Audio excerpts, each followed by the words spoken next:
any gik monego watem maler. Problem mar police eye recruitment. Chakre mana recruitment. Yes. Kepo margi. Nikech same kao gi cha eminyano wang kao ndiki ni biro kao police 10,000. To kigoyo police mokwan mokao countrywide to girom 1,200. So mo girom 1,100.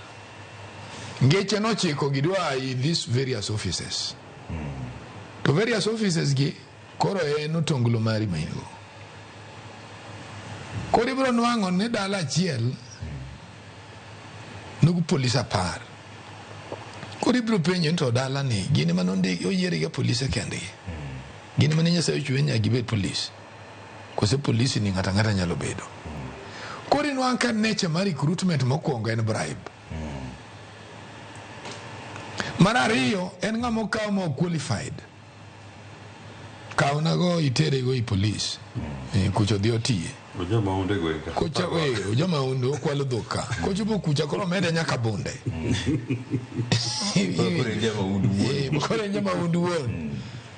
Kore bano wango ngata police kemo biru bo chendi ema ene ngama nyalo kuta chode bo jatelo bonde. Koro kwadwe gini maber. Recruitment kata mawoko dhigag the study of crime. Chone wakao jigo ngwech. Gukor maduong mabor.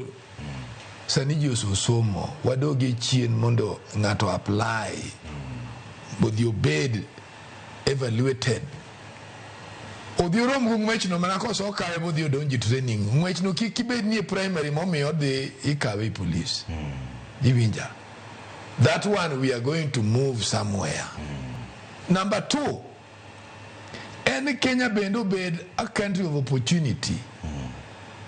Nikigomine no kanga ye usondalo yeno do amsia kucha no ndalo. Uno no puodho. Ngato ye uso puothe a lot of money. No the bribe police mondo ndikine wode. Nikich mani tich kende mantie modong. Kenya bendo bed go